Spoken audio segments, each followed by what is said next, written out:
Everyone, कैसे हो आप सब। मैं आपका स्वागत करता हूं आपके अपने यूट्यूब चैनल इंदौर की पाठशाला पे। जी हां, आपका अपना यूट्यूब चैनल। और हम लेकर आ गए हैं रानी दुर्गावती विश्वविद्यालय जबलपुर वाले बच्चों के लिए first year geography major 2 human geography के top 20 most important question with इनके इजी आंसर्स। हिंदी और इंग्लिश दोनों में होने वाले हैं, तो इसलिए वीडियो को जल्दी से लाइक कर दो, अपने सारे दोस्तों में शेयर कर दो और सब्सक्राइब करके बेल आइकन दबाना ना भूलें ताकि कोई वीडियो आपसे मिस ना हो। देखिए गाइज, मैं आपको पहले भी बोल चुका हूँ कि मेरा लैपटॉप जो है वो ख़राब हो चुका है। उसको रिपेयर होने में भी 7 से 8 दिन का टाइम लग सकता है। तो प्लीज़ इसलिए जो भी वीडियो आपको चाहिए आप मुझे उसका सिलेबस इंस्टाग्राम पे फॉलो करके शेयर कर दीजिए। कई बार बहुत सारे बच्चे फॉलो नहीं करते, सीधे शेयर कर देते हैं, तो वो रिक्वेस्ट में चला जाता है। इसलिए आपसे मैं यही चाह रहा हूँ कि आप मुझे अपना सिलेबस भेज दो ताकि मैं जल्दी उस पर काम कर सकूँ। यहाँ पे यूनिट 1 है प्राचीन भारतीय भौगोलिक ज्ञान के स्रोतों का संक्षिप्त परिचय। यूनिट 1 है sources of ancient Indian geographical knowledge. Human geography से रिलेटेड है बेटा, ये तो इंपॉर्टेंट है। इसका क्वेश्चन है प्राचीन भारतीय भौगोलिक ज्ञान के स्रोतों के रूप में श्रुति साहित्य का वर्णन कीजिए। इंग्लिश मीडियम के लिए describe the importance of Shruti literature as a source of ancient Indian geographical knowledge. Important question है ये आपके एग्जाम पॉइंट ऑफ व्यू से।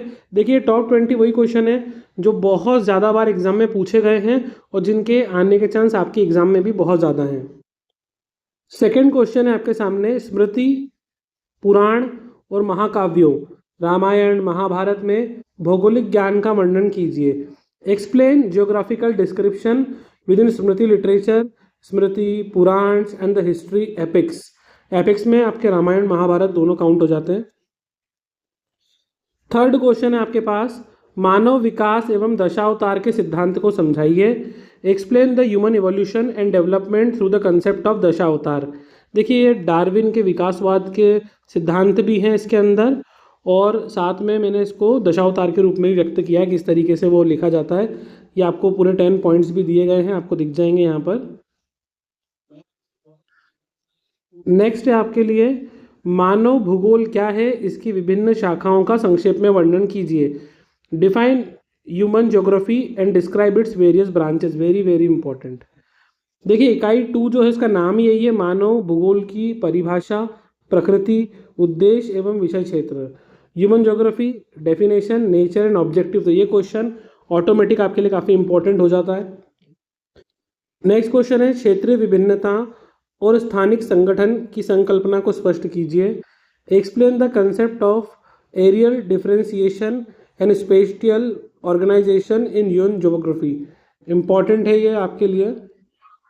नेक्स्ट क्वेश्चन है भारतीय संस्कृति विशेषताएं, वासुदेव कुटुंबकम और अतिथि देवो भव की अवधारणा को समझाइए।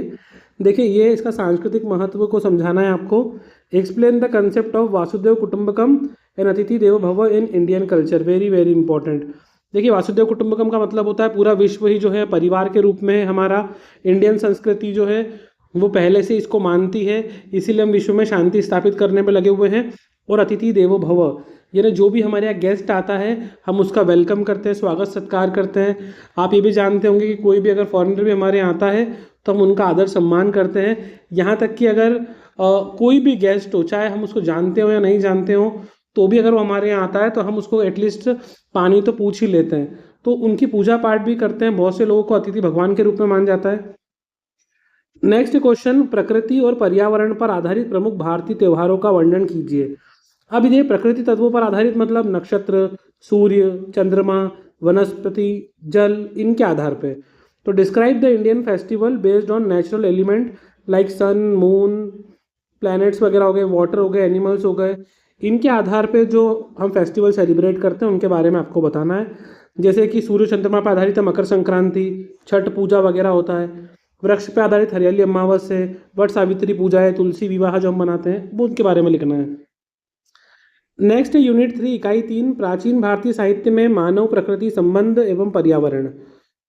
Main nature relationship and environment in ancient Indian literature. देखिए, प्राचीन भारतीय साहित्य में मानव प्रकृति संबंधों का वर्णन करना है आपको। तो इसमें क्वेश्चन है प्राचीन भारतीय साहित्य में मनुष्य और प्रकृति के बीच किस प्रकार के संबंध बताए गए हैं। Describe the main nature relationship in the ancient Indian literature. देखिए, प्राचीन भारत से ही मनुष्य को प्रकृति का स्वामी नहीं मानते बल्कि उसका अंग मानते हैं। हमारे जो वेद है, उपनिषद है, उनमें हम पृथ्वी को माता के रूप में पूछते हैं, है ना। माता भूमि पुत्रो अहम पृथ्वीयाः, ये शब्द है हमारी संस्कृति का, जहाँ पर हम ये बताते हैं कि प्रकृति जो है हमारी माता के रूप में है और हमको उसका संरक्षण करना चाहिए। तो नेक्स्ट क्वेश्चन है निश्चयवाद, डिटर्मिनेशन, संभववाद और नव निश्चयवाद का अर्थ व विश्लेषण कीजिए। एक्सप्लेन डिटर्मिनिज्म, पॉसिबिज्म और नियो डिटर्मिनिज्म। इंपॉर्टेंट है, वेरी वेरी इंपॉर्टेंट। देखिए निश्चयवाद का मतलब क्या होता है, प्रकृति सर्वशक्तिमान है और मनुष्य के सभी कार्य पर्यावरण द्वारा कंट्रोल होते हैं। संभववाद का मतलब होता है कि मनुष्य को सक्रिय माना गया है, जो प्रकृति जो संभावना होती है उसका उपयोग करके वो उसमें अपने हिसाब से अनुकूल परिवर्तन कर सकता है। और नव निश्चयवाद ये टेलर द्वारा प्रतिपादित सिद्धांत है, रुको और जागो, मतलब स्टॉप एंड गो। नेक्स्ट है हमारे पास इकाई 4, पर्यावरण एवं मानवीय अनुकूलन, जनजातियां व क्षेत्र, environmental and human adaptation, tribes and regions.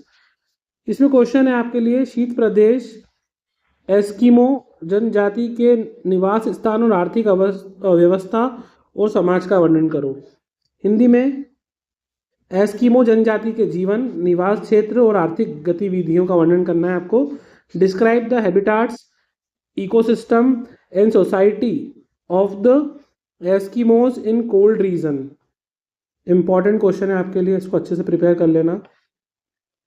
Next question है, उष्ण प्रदेश बुशमैन जनजाति के पर्यावरण के साथ समायोजन की विवेचना कीजिए। Discuss the environmental adaptation of Bushman in hot tropical desert region. देखिए बुशमैन जो है मुख्य रूप से जो अफ्रीका है उसके कालाहारी मरुस्थल में निवास करने वाले प्राचीन जनजाति को बोलते हैं। नेक्स्ट क्वेश्चन है, पर्वतीय प्रदेश में रहने वाली गुर्जर जनजाति के सामाजिक और आर्थिक जीवन का वर्णन करना है।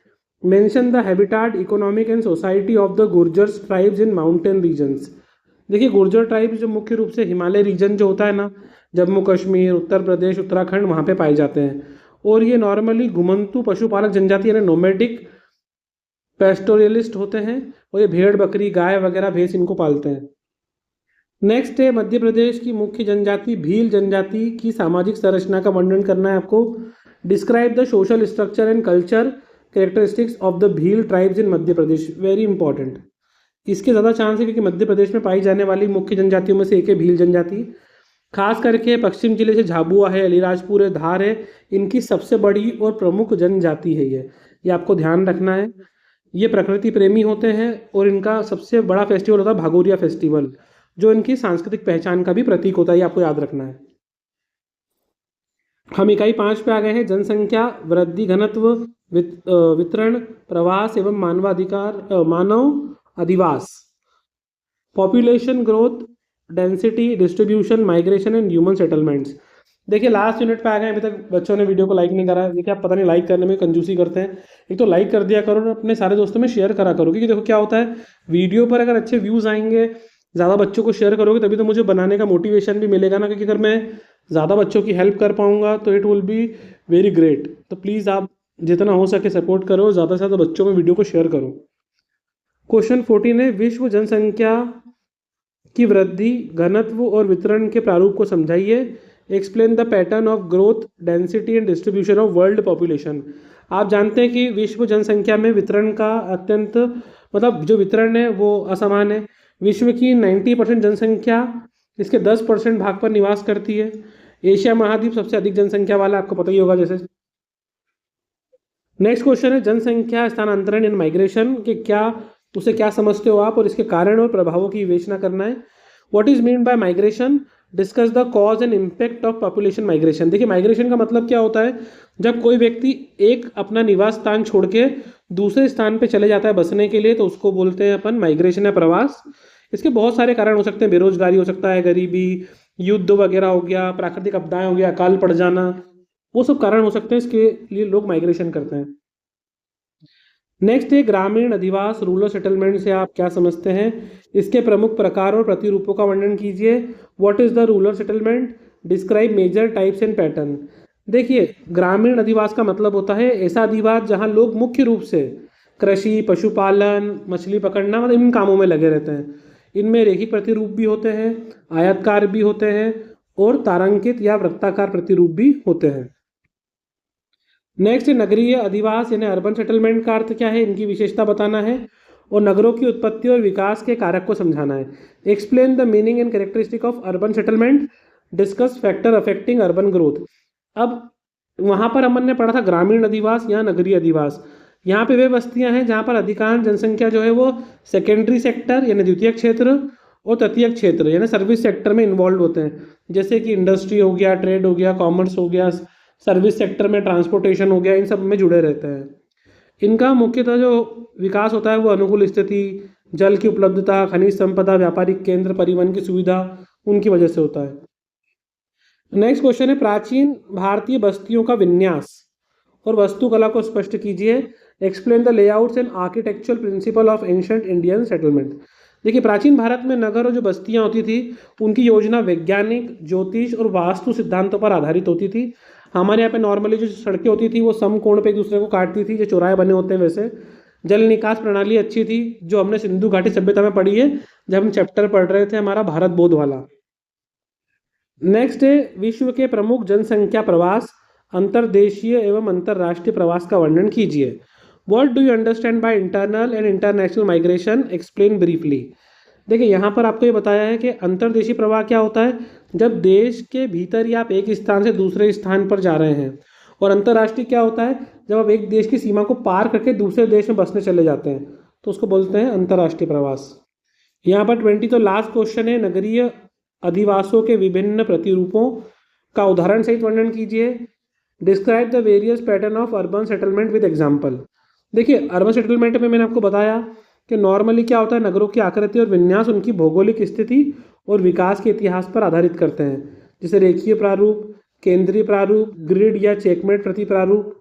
ठीक है, तो गाइज ये थे टॉप 20 क्वेश्चन आए हो। वीडियो आपको अच्छा लगा होगा, अगर अच्छा लगा हो तो लाइक कर देना और शेयर करना मत भूलना। All the very best. और नेक्स्ट जो भी आपका पेपर हो उसके लिए आप मुझे कमेंट कर सकते हैं या मुझे इंस्टाग्राम पे फॉलो करके वहाँ पर आप मुझे अपना सिलेबस DM कर सकते हैं। Guys, all the best.